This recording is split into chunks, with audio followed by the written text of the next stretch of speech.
What the fuck is property? Property can be difficult to talk about because there's so many definitions, and there's a lot of disagreement around where to even start with a topic like that.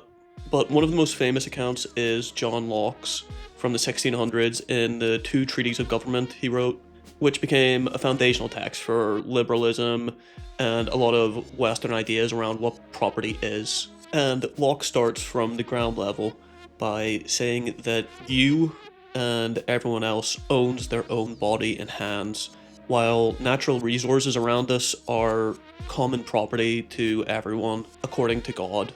But whenever you labor on a natural resource with your hands, that labor makes that natural resource your property. But Locke does point out this only extends to a reasonable share of the common property around us.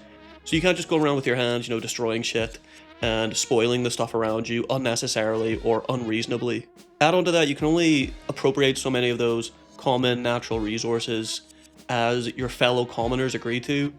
And Locke also does agree that you can trade products of your labor according to their value so as not to see them also perish unreasonably. He even goes one step further and says that this labor that you're doing onto natural resources increases the general support of human life, so as a general good. Like, someone who starts farming a land can produce far more than can naturally be produced just by letting nature do its thing on that land. So it actually allows for a greater benefit to all of us. And this idea of property for Locke was meant to be a counter to the inherited status that had come about before that with stuff like monarchy, where people were expected to have stuff just because they've always had it, and people who don't have stuff have never been allowed to have anything more.